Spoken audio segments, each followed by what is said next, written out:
হে ও ভাই ও বোনেরা, আসসালামু আলাইকুম। যোগ্য না হয়ে কোনো কিছু পাওয়ার জন্য আর্তনাদ করো না।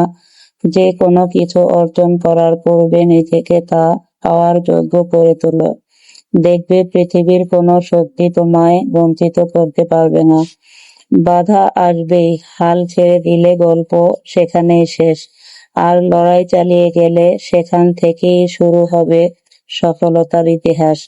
নিজের প্রতি এই বিশ্বাস ধরে রাখুন, আজ যেটা শুধু কল্পনা মনে হচ্ছে, একদিন সেটাই আপনার বাস্তবতা হবে।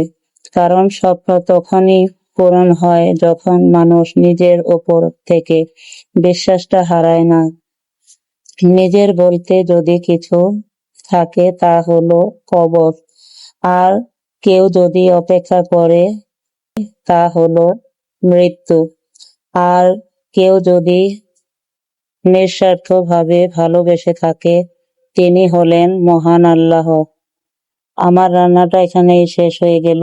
সবাই ভালো থাকবেন, সুস্থ থাকবেন। আল্লাহ হাফেজ।